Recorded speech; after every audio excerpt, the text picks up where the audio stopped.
بسم اللہ والحمد للہ والصلاة والسلام علی رسول اللہ اما بعد فاعوذ باللہ من الشیطان الرجیم بسم اللہ الرحمن الرحیم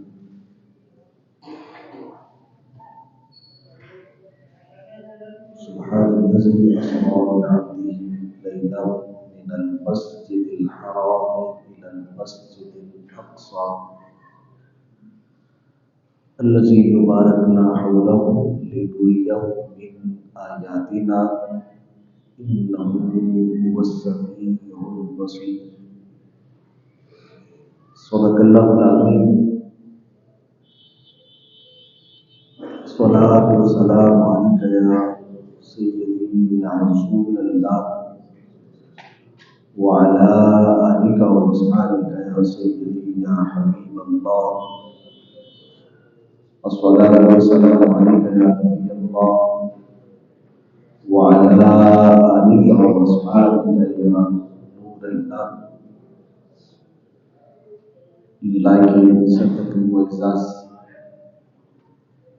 محتشم پیارے عزیز بھائیوں اور بزرگوں، السلام علیکم ورحمۃ اللہ وبرکاتہ۔ اللہ کے توفیق سے آج ہم سب نماز جمعہ ادا کرنے کے لیے حاضر ہیں۔ دعائے خالق کائنات بسط کا محبوب صاحب دولت ہم سب کا حاضر ہونا مل بیٹھنا اپنے دربار میں شرف قبولیت عطا فرمائے۔ رب کائنات تمام حاضرین و سامعین کا تمام طرح کی نیک اور جائز مرادوں کو پورا فرمائے۔ اللہ کریم ہمارے ظاہر باطن کو پاکیزہ ستھرا اور طیب کو تعین فرمائے۔ یہ ماہ مبارک حضور نبی پاک صلی اللہ علیہ وسلم معراج شریف کے ساتھ منسوب ہے کہ رجب المرجب کی 27ویں شب اللہ تعالیٰ نے اپنے پیارے حبیب صلی اللہ علیہ وسلم کو معجزہ معراج عطا فرمایا۔ چونکہ 27ویں شب اسی رواں ہفتے کے دوران آ رہی ہے، تو آج کے سبق کو ہم اسی مناسبت کے ساتھ پڑھنے کی اللہ سے توفیق چاہتے ہیں۔ اللہ تعالیٰ نے نبی پاک صلی اللہ علیہ وسلم کی معراج پاک کی بہت ساری برکات نصیب فرمائے۔ نبی پاک صلی اللہ علیہ وسلم کی معراج میں اسلام کے بہت سارے پہلو موجود ہیں۔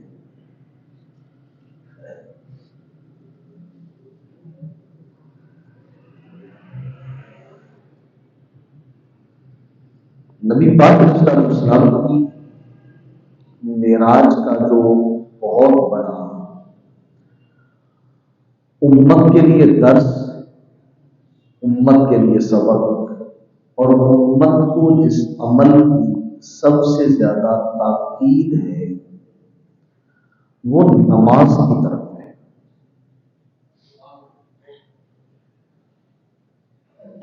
اگر ہم معجزہ معراج کے مختلف مراحل کو پڑھیں اور اس کے ساتھ منسلک مختلف واقعات کو اگر ہم زیر مطالعہ کر کے آئیں تو یہ بات ہمیں نظر آتی ہے کہ رسول کریم صلی اللہ علیہ وسلم نے معجزہ معراج کے اندر نماز کو غالب رکھا ہے۔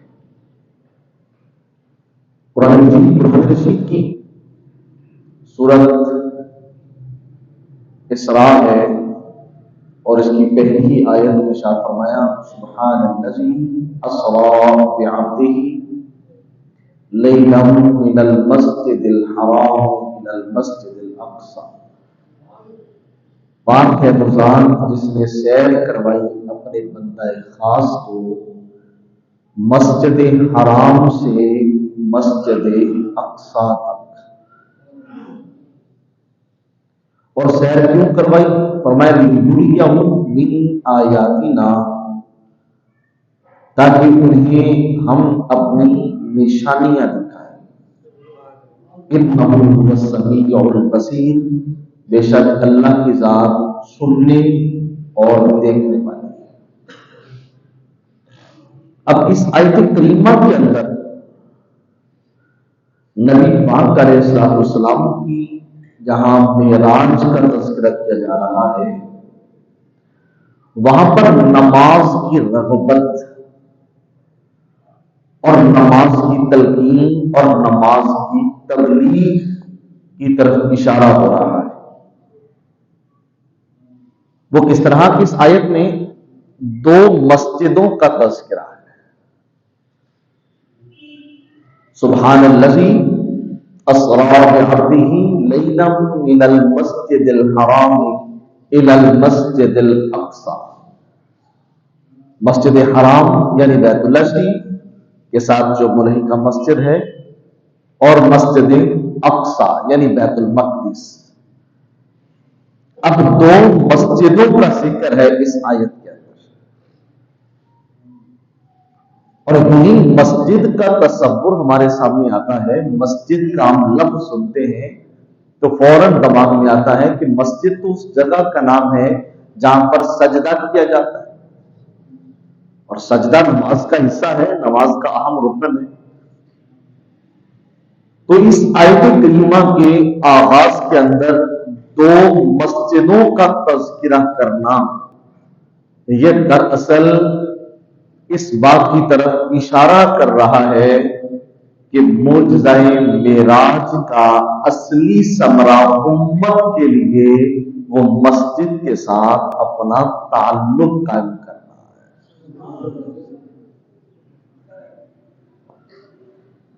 اور اگر مسجد کے ساتھ ربط ہو جائے، مسجد کے ساتھ تعلق ہو جائے، تو پھر فائدہ کیا ہوتا ہے کہ اللہ تعالیٰ اپنے بندے کو بہت ساری نشانیاں دکھاتا ہے۔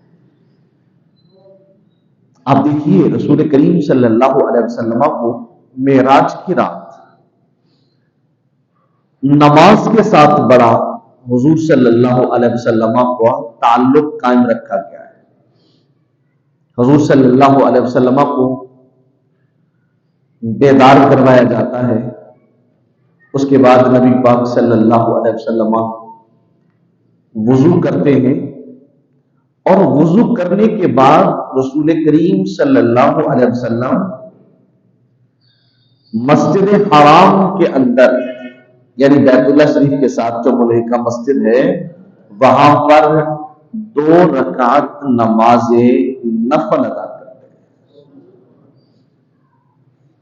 سفر معراج کا آغاز ہے، اور یہ معراج کا سفر شروع ہو رہا ہے، تو اس کا آغاز کس سے کیا جا رہا ہے؟ نماز کے ذریعے سے۔ کہ رسول کریم صلی اللہ علیہ وسلم 2 رکعت نماز نفل ادا کرتے ہیں، اور پھر اس کے بعد رسول کریم صلی اللہ علیہ وسلم اپنی سواری پر سوار ہو جاتے ہیں، سفر معراج شروع ہوتا ہے۔ حضور صلی اللہ علیہ وسلم ارشاد فرماتے ہیں مجھے اس جگہ پر لایا گیا جہاں پر کھجوروں کے درخت زیادہ تھے، اور مجھے کہا گیا کہ آپ اپنی سواری سے اتریے اور اتر کر یہاں پر 2 رکعت نماز نفل پڑھیے۔ میرے آقا صلی اللہ علیہ وسلم ارشاد فرماتے ہیں میں وہاں سے اترا اور میں نے 2 رکعت نماز نفل ادا کی۔ میں نے جبریل امین سے پوچھا جبریل یہ کون سی جگہ ہے؟ کہ ہم تو معراج کے لیے جا رہے ہیں، تو یہاں اتر کر 2 رکعت نماز نفل ادا کروانا یہ کوئی خاص جگہ ہے؟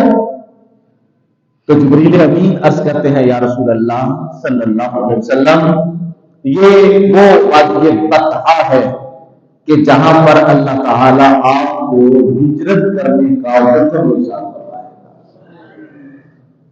یعنی ابھی تو آپ کا مسکن شریف، ابھی تو آپ کا مقام وہ مکہ مکرمہ ہے، پھر اللہ کا حکم ہوگا آپ مکے سے ہجرت کر کے مدینہ منورہ تشریف لے جائیں. اب یہاں پر ایک لطیف سی بات ذرا سمجھیے گا. عام طور پہ جب ہمارے حجاج کرام حرمین شریفین تشریف لے کے جاتے ہیں تو بسا اوقات ایسا ہو جاتا ہے کہ وہ عمرے کے لیے جاتے ہوئے یا حج کے لیے جاتے ہوئے وہ براستہ مدینہ منورہ چلے جاتے ہیں، بجائے مکہ مکرمہ جانے کی مدینہ منورہ پہلے تشریف لے جاتے ہیں. تو ہمارے وہ چونکہ سادہ احباب ہوتے ہیں ان پہ سوال پوسٹ کر دیتے ہیں کہ جانا تو مکے ہیں عمرے کے لیے یا حج کے لیے، تو تم پہلے مدینے کیوں جاتے ہیں؟ مدینے کس لیے جاتے ہو بھائی؟ تم مکے کے لیے جا رہے ہو، عمرہ کے لیے جا رہے ہو، حج کے لیے جا رہے ہو، تو ڈائریکٹ مکہ جاؤ، مدینہ کس لیے جاتے ہو؟ تو یہاں ذرا اس سوال کا انتہائی لطیف انداز میں جواب سمجھیے گا کہ رسول کریم صلی اللہ علیہ وسلم جا تو معراج کے لیے کہے تھے، تو حضور کو پہلے مدینے کیوں لائے؟ حضور کا سفر تو معراج شریف ہے. تو معراج کی طرف جانے سے پہلے اللہ کے نبی کو مدینہ منورہ لایا جاتا ہے اور یہاں پر لا کر 2 رکعت نماز نفل ادا کروائے جا رہے ہیں. تو اس کا مطلب کیا ہے کہ میرا رب اپنے نبی کے غلاموں کو ایک درس دے رہا ہے کہ وَلَوْ أَنَّهُمْ إِذْ ظَلَمُوا أَنفُسَهُمْ جَاءُوكَ، فرمایا جب اپنی جانوں میں ظلم کر رہے ہو تو پھر بارگاہ مصطفیٰ میں آیا ہے فاستغفروا اللہ واستغفر لهم الرسول لوجدوا اللہ توابا رحیما. فرمایا اپنے رب سے استغفار کرو اور تمہارا نبی تمہاری سفارش کر دے تو فائدہ کیا ہوگا؟ اللہ تعالیٰ تمہارے گناہوں کو معاف کر دے گا. اس لیے اگر کوئی شخص حرمین طیبین کا سفر کرتا ہوا، حج عمرے کے لیے جاتا ہوا مدینہ منورہ پہلے چلا جائے تو یہ قابل اعتراض عمل نہیں ہے، بلکہ یہ بھی وہ ایسا عزت والا احترام والا عمل ہے کہ جو شرف میرے رب نے اپنے نبی کو عطا کیا اسی طریقے کی توفیق اللہ اپنے نبی کے امتیوں کو عطا کرا. رسول کریم صلی اللہ علیہ وسلم مدینہ منورہ 2 رکعت نماز نفل پڑھتے ہیں. اب حضور کی مبارک زندگی کا یہ حسن دیکھیے کتنا ہے کہ حضور جس جگہ پہ 2 رکعت نفل پڑھ دے اللہ اس وادی نخلا کو، اس دور کے یثرب کو آج کے شہر بطحا اور مدینہ میں بدل دیتا ہے. یعنی آج اس کو مدینہ بھی اکیلا نہیں کہا جاتا بلکہ مدینہ بھی منورہ کہا جاتا. کیوں؟ اس لیے کہ نور والے نبی کی آمد جو ہو گئی ہے، جب نور والے نبی کی اس کے اندر آمد ہو گئی تو میرے رب نے اس شہر کو جسے پہلے بیماریوں کا گھر کہا جاتا تھا تو آج میرے رب نے اس شہر مقدس کی دھرتی کے اندر یہ اعزاز رکھا ہے کہ میرے رب نے اس شہر کی مقدس خاک کو بھی شفا والا بنا دیا. فرمایا خباب المدینہ کی شفا من کل داء، یہ مدینہ منورہ کی جو خاک ہے اللہ تعالیٰ اس کو اپنے بندوں کے لیے شفا بنا دیتا ہے. کیوں؟ اس لیے کہ اس شہر مقدس کی راہوں نے محمد مصطفیٰ کے قدموں کو عزت والے خوش کرنا کر دیا. تو دیکھیے یہاں اللہ کے پیارے نبی صلی اللہ علیہ وسلم کو عرض کیا جاتا ہے کہ حضور یہاں اتریے 2 رکعت نماز نفل پڑھیے. اللہ کے نبی صلی اللہ علیہ وسلم سوار ہو جاتے ہیں اور سفر معراج شروع ہو جاتا ہے. اور یہ بات یاد رکھیے گا سفر معراج کو 2 طریقوں میں تقسیم کیا جاتا ہے، ایک سیر ہے ایک معراج ہے. اور یہ جو مکہ مکرمہ سے مسجد اقصی تک یعنی بیت المقدس تک کا سفر ہے قرآن کریم نے اس کو سیر کہا ہے. اور جو بیت المقدس سے آسمان دنیا تک اور پھر اس سے کعبہ قوسین او ادنا تک کا جو سفر ہے یہ اللہ کے نبی کے لیے معراج کہلاتا ہے، لیکن چونکہ عرف کے اندر اس سارے واقعات کو معراج کہا جاتا ہے تو اس لیے ہم اس سفر سیر کے لیے بھی لفظ معراج بول رہے ہیں۔ تو رسول کریم علیہ الصلوۃ والسلام اپنی سواری پہ سوار ہو گئے۔ حضور ارشاد فرماتے ہیں ایک ایسا مقام آیا کہ وہاں پر ایک پہاڑ نظر آ رہا تھا، ایک ٹیلا نظر آ رہا تھا، اور وہاں پر میری سواری کو روکا گیا، براق کو روکا گیا اور مجھے کہا گیا کہ آپ اتریے اور یہاں پر اتر کر 2 رکعت نماز نفل پڑھیے۔ حضور ارشاد فرماتے ہیں میں اپنی سواری سے اترا اور میں نے 2 رکعت نماز نفل ادا کی، اور نفل پڑھنے کے بعد میں نے پوچھا جبریل یہ جگہ کون سی ہے؟ تو جبریل امین نے عرض کیا یا رسول اللہ صلی اللہ علیہ وسلم یہ جگہ طور سینا ہے،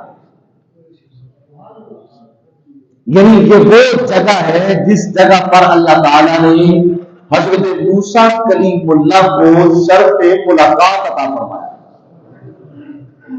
کیونکہ اللہ تعالیٰ نے انبیاء کرام کو بہت سارے طریقوں سے معراج عطا کی ہے، تو جناب سیدنا موسیٰ کلیم اللہ علیہ السلام کی معراج یہ کوہ طور پہ آ کے اللہ تعالیٰ سے ہم کلامی کا شرف پانا تھا، تو کہا کہ وہ جگہ ہے جس جگہ پر اللہ تعالیٰ نے حضرت موسیٰ کلیم اللہ کو شرف ملاقات دیا تھا، ان سے ہم کلام ہوئے تھے، تو اس لیے آپ جب جہاں سے گزر رہے ہیں تو اس جگہ پر رب کو منظور یہی ہے کہ 2 رکعت نماز نفل ادا کرنے کا۔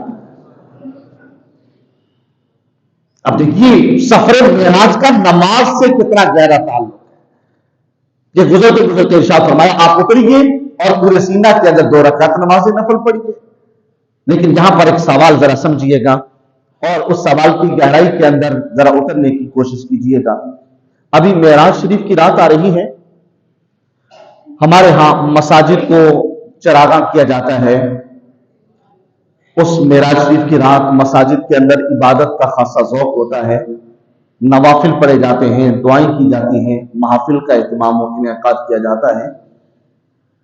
تو کچھ محبت کرنے والے بھائی وہ اس بات پہ سوال کرتے ہیں جناب یہ کہاں لکھا ہے، بلکہ وہ اس سے آگے بڑھ جائیں گے کہ جناب نبی پاک کی زندگی کے اندر کوئی ایسا واقعہ نہیں ہے کہ انہوں نے معراج کی رات کو منایا ہو۔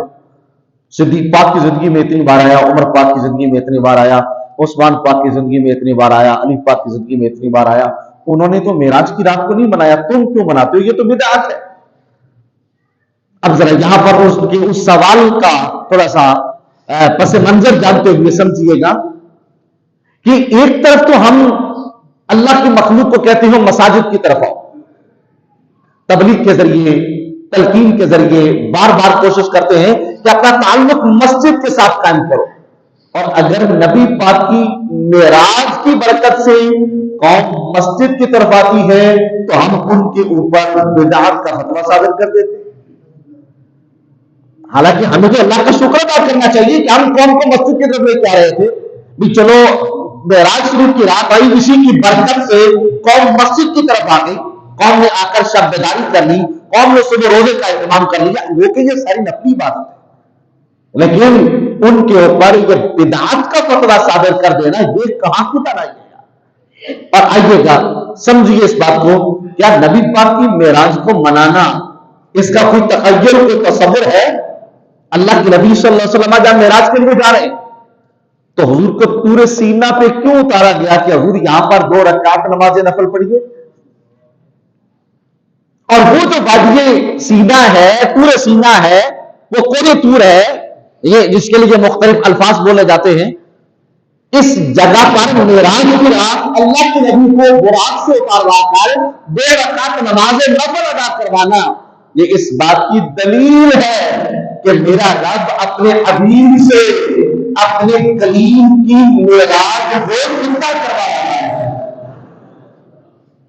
اس لیے کہ کوہ طور پہ اللہ تعالیٰ نے جناب موسیٰ کلیم اللہ کو شرف ملاقات دیا تھا، یہ جناب موسیٰ کلیم اللہ علیہ السلام کی معراج تھی، تو جب اللہ تعالیٰ اپنے نبی صلی اللہ علیہ وسلم کو معراج کی رات یہاں پر 2 رکعت نماز نفل ادا کروا کر اگر جناب موسیٰ کلیم اللہ کی اس معراج کی یاد زندہ کروا رہا ہے تو پھر امت کافی بنتا کہ یہ محمد مصطفیٰ کی معراج تک نہیں بتا. اس لیے اس کو بدعت والے فتووں کی طرف تصور نہ کیا جائے. عبادت کی شوق میں، نوافل کی کثرت کے شوق میں ان مقدس راتوں کو یاد رکھا جائے، مقدس ایام کو یاد رکھا جائے. اللہ کریم فرماتا ہے وذکرہم بایام اللہ، اللہ کے دنوں کو یاد کیا کرو. تو جب اللہ تعالیٰ نے معراج شریف کی یہ مقدس رات جس کے اندر اپنے نبی صلی اللہ علیہ وسلم کو معجزہ معراج عطا فرمایا، جب یہ مقدس رات آتی ہے تو ہمارا حق بنتا ہے کہ ہم اس رات کے اندر اللہ کی بندگی کریں، اس کی عبادت، اس کی ریاضت کریں. رسول کریم صلی اللہ علیہ وسلم فرماتے ہیں میں نے طور سینا پر 2 رکعت نماز نفل پڑھے، پھر میں اپنی سواری پر سوار ہو گیا اور ہمارا سفر پھر شروع ہو گیا. اور ایک اور مقام جو سفید پتھر نما تھی اس جگہ پر میری سواری کو روکا گیا اور مجھے فرمایا گیا کہ آپ اتریے اور یہاں پر 2 رکعت نماز نفل پڑھیں. اور پھر دیکھیے کہ نماز کے ساتھ معراج کا کتنا تعلق ہے. کہا اتریے اور اتر کا 2 رکعت نماز نفل ادا کیجیے. رسول کریم علیہ الصلوۃ والسلام ارشاد فرماتے ہیں میں اپنی سواری سے اترا اور اتر کر میں نے 2 رکعت نماز نفل ادا کیے. تو میں نے پوچھا جبریل امین سے بتائیے یہ جگہ کون سی ہے؟ تو جبریل امین نے عرض کیا کہ حضور یہ جگہ بیت لحم ہے. پوچھا بیت لحم کون سی جگہ ہے؟ کہا یہ وہ مقام ہے جس مقام پر اللہ کے پیارے نبی حضرت عیسیٰ علیہ السلام کی ولادت ہوئی. اس جگہ پر جناب سیدنا عیسیٰ علیہ السلام پیدا ہوئے تھے، تو اس لیے اس جگہ پر اتریے اور اتر کا 2 رکعت نماز نفل پڑھیے. اب دیکھیے یہ ہے سفر معراج، مگر جن مقدس مقامات سے جدا جا رہا ہے اللہ کے نبی کو حکم ہو رہا ہے آپ اتریے اور اتر کا 2 رکعت نماز نفل ادا کیجیے. اب یہاں پر بھی ایک بہت بڑے سوال کا ہم جواب حاصل کر سکتے ہیں اس جملے سے. جب نبی پاک صلی اللہ علیہ وسلم کا میلاد شریف ہم مناتے ہیں تو اس وقت ہم پہ اعتراض ہوتا ہے تم میلاد مناتے ہو، میلاد منانا کہاں لکھا ہے؟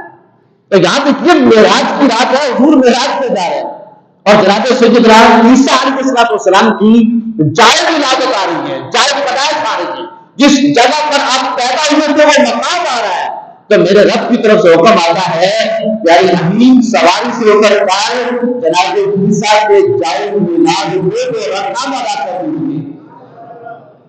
اور مجھے بتائیے اگر جائے میلاد پہ میرا رب اپنے نبی سے 2 رکعتیں ادا کروا رہا ہے تو جب محمد مصطفیٰ کا وقت میلاد آئے تو پھر ہمارا حق بھی بنتا کہ ہم بھی محمد مصطفیٰ کے میلاد کی لائف میں کریں. تو رسول کریم صلی اللہ علیہ وسلم ارشاد فرماتے ہیں میں نے بیت لحم کے اندر اتر کر 2 رکعت نماز نفل ادا.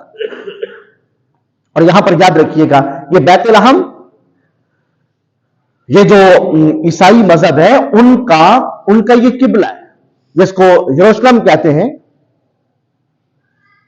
یہ 3 قبلے ہیں دنیا کے اندر، ایک بیت اللہ شریف ہے اور دوسرا بیت المقدس ہے جو یہود کا قبلہ ہے، کچھ وقت کے لیے مسلمانوں کا بھی رہا.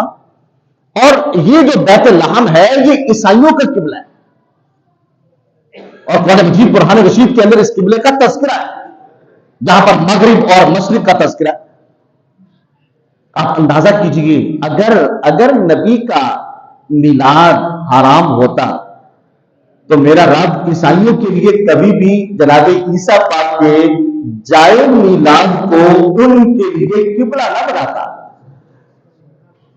جناب عیسیٰ علیہ السلام کے جائے میلاد کو عیسائیوں کے لیے قبلہ بنایا جا رہا ہے. اس بات کی دلیل ہے کہ میرا رب اس بات کو پسند کرتا ہے کہ نبی کے میلاد کی جگہ کا تذکرہ ہوتا ہے، نبی کے میلاد کی جگہ کو باقی رکھا جائے، اس کو یاد رکھا جائے. اور یہاں اگر نبی کے میلاد کی جگہ کو میرا رب قبلہ بنا کے یاد رکھتا ہے تو امام الانبیاء کے میلاد کو ہم درود و سلام کے ذریعے یاد رکھتے تو ہم پہ فتوے کیوں صادر کیے جاتے ہیں؟ اس لیے رسول کریم صلی اللہ علیہ وسلم کی مبارک زندگی سے پتہ چلتا ہے کہ یہ ایسا عمل ہے میلاد النبی صلی اللہ علیہ وسلم کہ اس کی ترغیب میرا رب اپنے شان کے مطابق اپنے نبی کو عطا فرما رہا ہے۔ لیکن یہ بات یاد رہے، معراج شریف منانی ہو یا میلاد شریف منانا ہو، ڈھول ڈھمکے کے ساتھ نہیں۔ اور آج ہمارے ہاں تو بڑی عجیب عجیب رسمیں آ گئی، یہ ابھی شب بارات آ جائے گی تو وہ چھرلیاں پٹاخے چلائے جائیں گے، آتش بازی چلائی جائے گی، کہ جس رات اللہ تعالیٰ اپنی شان کے مطابق آسمان دنیا پہ آ کے اپنے بندوں کو بخشتا ہے تو بندے کیا کرتے ہیں؟ اس رات آسمان کی طرف وہ آگ کے شعلے بیچتے ہیں۔ معراج النبی کی رات آتی ہے تو ہمارے یہاں چھرلیاں پٹاخے بجائے جاتے ہیں، آتش بازیوں کا اہتمام کیا جاتا ہے۔ تو بھیا یہ طریقے سنت نہیں ہے، یہ طریقے امت کے لیے ہدایت کا راستہ نہیں ہے، بلکہ امت کے لیے ہدایت کا راستہ میرے آقا نے دیا۔ وہ کیا؟ وہ شب معراج ہو یا شب میلاد ہو تو حق بنتا ہے ہم کثرت کے ساتھ ان راتوں کے اندر اللہ کی عبادت اور ریاضت کیا کریں۔ اور آگے دیکھیے رسول کریم صلی اللہ علیہ وسلم ارشاد فرماتے ہیں، مجھے دوبارہ سواری پہ بٹھایا گیا، میں اپنی براق پہ سوار ہو گیا، فرمایا کہ میں موسیٰ کلیم اللہ کی قبر پاس کے قریب سے گزرا، مررت بقبر موسیٰ، میں حضرت موسیٰ کلیم اللہ کی قبر کے پاس سے گزرا، میں نے دیکھا حضرت موسیٰ اپنی قبر میں کھڑے ہو کے نماز پڑھ رہے ہیں۔ دیکھیے گا معراج کا نماز سے کتنا گہرا تعلق ہے۔ فرمایا میں نے دیکھا جناب موسیٰ اپنی قبر کے اندر کھڑے ہو کے نماز پڑھ رہے ہیں۔ اب میں ذرا یہاں پر تھوڑی سی اس کی وضاحت عرض کرنا چاہتا ہوں۔ میرے آقا براق پر سوار ہے، جناب موسیٰ کریم اللہ قبر میں تشریف فرما ہے، اور براق کی رفتار کتنی ہے؟ جہاں پر آنکھ کا نور جاتا ہے وہاں پر براق کا قدم جاتا ہے، یہ اس کی رفتار ہے، اور اسی سے برق بنا ہے، بجلی والی رفتار۔ اور نبی پاک فرماتے میں براق پہ تھا اور میں نے دیکھا حضرت موسیٰ اپنی قبر کے اندر کھڑے ہو کے نماز پڑھ رہے۔ اور آج کل تو ویسے الحمدللہ بڑی بڑی گاڑیوں والے سلام کر کے گزرتے ہیں، ورنہ یہ چند دن 8 فروری کے بعد آپ دیکھ لیں گے، یہ آپ ان کو سلام کریں گے بھی تو یہ سلام کا جواب آپ کو نہیں ملے گا۔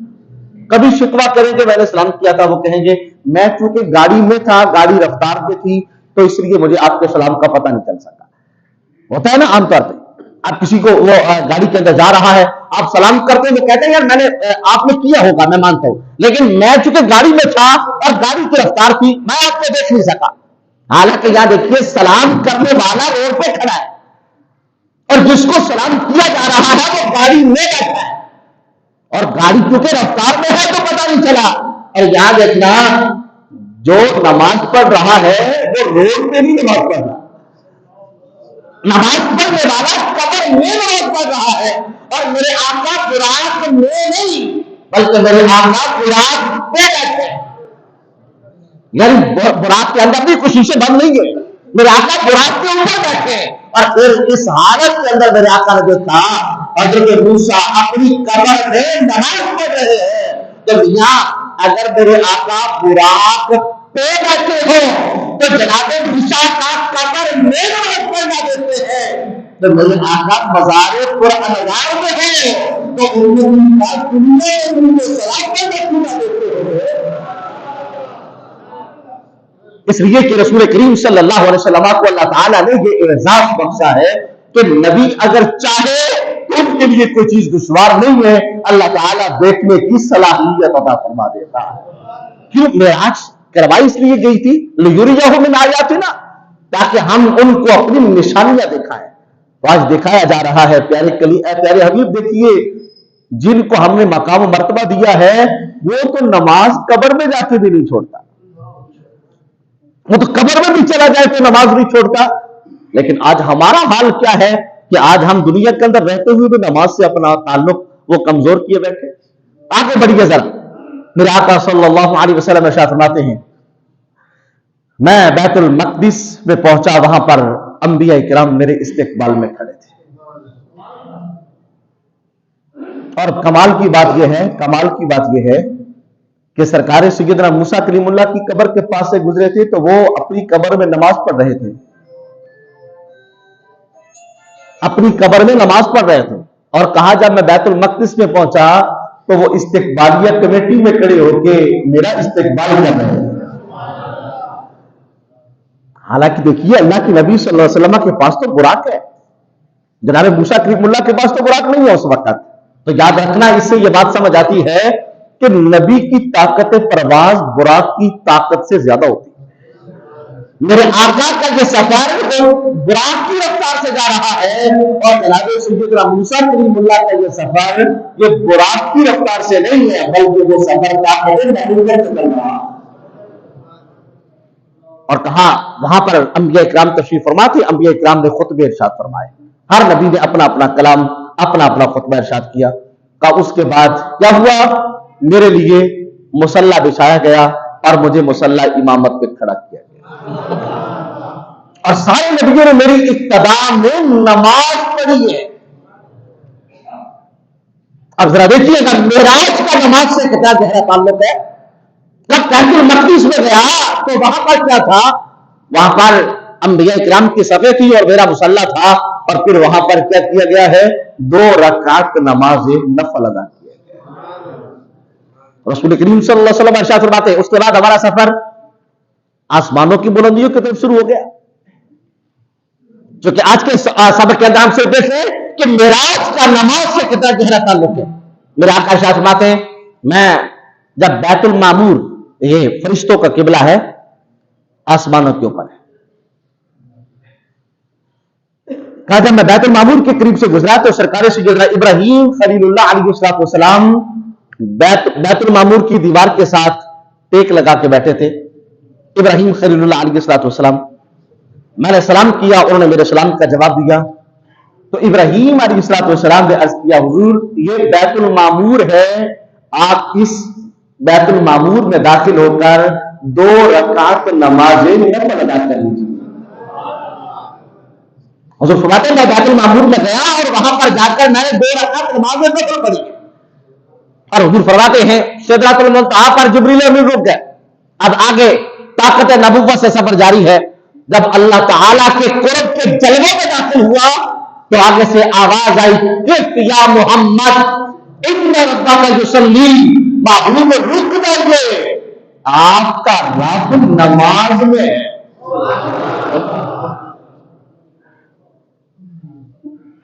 او بھائی یہ سفر معراج سارے کا سارا نماز ہے۔ اب ہم یہ نہیں کہہ سکتے کہ وہ کیسی نماز پڑھتا ہے، کس کی نماز پڑھتا ہے، وہ تو معبود ہے، وہ کسی کی نماز نہیں پڑھتا، لیکن تصور نماز ہے۔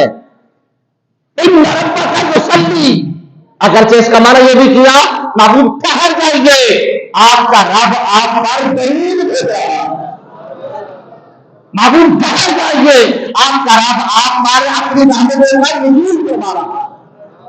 لیکن لفظ کیا رہا ہے؟ یصلی، ایک تصور نماز ہے، اور بتایا جا رہا ہے لوگوں دنیا میں رہی دنیا اگر قوسین او ادنا کے جلوے میں بھی چلا جائے تو کہا نماز کی صلاحیت وہاں پر بھی ہوتی ہے۔ اور میرے آقا ارشاد فرماتے ہیں اللہ تعالیٰ نے مجھے ہم کلامی کا شرف عطا کیا۔ اور پھر دیکھیے گا سفر معراج اور نماز کا گہرا تعلق، کیسا گہرا تعلق نکلا۔ اللہ کی بارگاہ کے اندر جا کر میرے آقا صلی اللہ علیہ وسلم نے عاجزی پیش کی، التحیات للہ والصلوات والطیبات، یہ اللہ تعالیٰ کی شان بیان کی۔ خالق کائنات نے آگے سے ارشاد فرمایا السلام علیکم ایھا النبی ورحمۃ اللہ وبرکاتہ۔ حضور نے آگے سے عرض کیا السلام علینا وعلی عباد اللہ الصالحین۔ دیکھیے نماز کا معراج سے کتنا گہرا تعلق ہے کہ جو محب اور محبوب کی، طالب اور مطلوب کی، عبد اور معبود کی جو ملاقات کا ابتدائیہ ہے، اس کو میرے رب نے امت کی نماز کا خاتمہ یعنی تشہد بنا کے کہا اے بندے اگر تو سفر معراج کی کبھی لذت لینا چاہتا ہے اور آگے کیا کر اپنے رب کے حضور حاضر ہو کے نماز پڑھاتا ہے۔ اب اس نماز کا جب ہم اختتام پہ جاتے ہیں، تشہد پڑھتے ہیں، تو یہ جو التحیات للہ والصلوات ہے، یہ کیا ہے؟ یہ عبد اور معبود کا کلام ہے، جس کے اندر اللہ کی بندگی بھی ہے اور اللہ کی طرف سے اپنے محبوب پر درود و سلام بھی ہے۔ اور پھر دیکھیے، ہم کلامی کا شرف حاصل ہو گیا، واپسی کا سفر شروع ہوا تو میرے رب نے اپنے نبی کو تحفہ دیا، اور وہ تحفہ کیا عطا فرمایا؟ کہ محبوب یہ 50 نمازیں ہیں، میں آپ کی امت کو تحفے میں عطا کرتا ہوں۔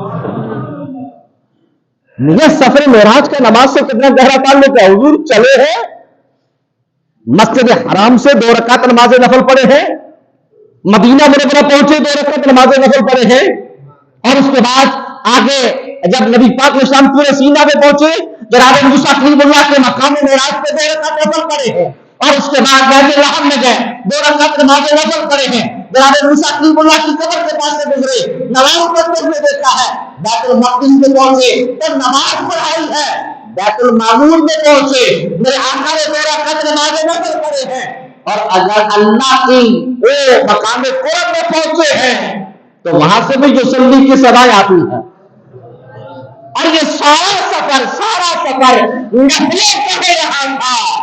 اب نبی کا اشتیاق دیکھ کے میرا رب امت کو فرضوں کی دولت عطا کر رہا ہے۔ میرے آقا نے 50 نمازوں کا تحفہ نہیں دیا، واپس جناب موسیٰ کلیم اللہ سے ملاقات ہو گئی، حضور ارشاد فرمائیے میرے رب نے کیا تحفہ دیا ہے؟ کہا میرے رب نے 50 نمازیں دی ہیں۔ کہا میں نے امت کو 73 بٹیرے کھلا کے دیکھے ہیں، امت نماز نہیں پڑھتی، من سلوہ میں نے کھلا کے دیکھا ہے، لیکن یہ نماز سے غفلت کرتے ہیں، نماز سے باغی ہو جاتے ہیں، اور پھر 50 نمازیں بہت مشکل ہو جائے گا۔ آپ واپس تشریف لے کے آئیے، تخفیف کروائیے۔ میرے آقا واپس جاتے ہیں، مالک کہتا ہے محبوب 5 چھوڑ دیتے ہیں، 45 پڑھ لیا کریں، اور رب چاہتا تو 45 معاف کر کے 5 دے سکتا تھا، لیکن نہیں، وہ رب بھی چاہتا تھا محبوب سوال لے کے میری بارگاہ میں آئے تو صحیح۔ اور آپ کی خاموشی کی وجہ سے میں یہ جملہ کہہ رہا ہوں، ورنہ میں نے گزر جانا سے جانا۔ آج گلی گلی کوچا کوچا جناب بستر اٹھا کے یہ درس دیا جاتا ہے، کسی کے چاہنے سے کچھ نہیں ہوتا۔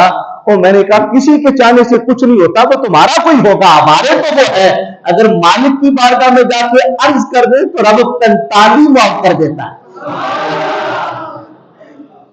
اب بھی کہتے ہو کسی کے چاہنے سے کچھ نہیں ہوتا، اور بھائی اگر مالک کی بارگاہ میں جا کے عرض کر دے تو اللہ 45 معاف کر کے 5 باقی چھوڑتا ہے۔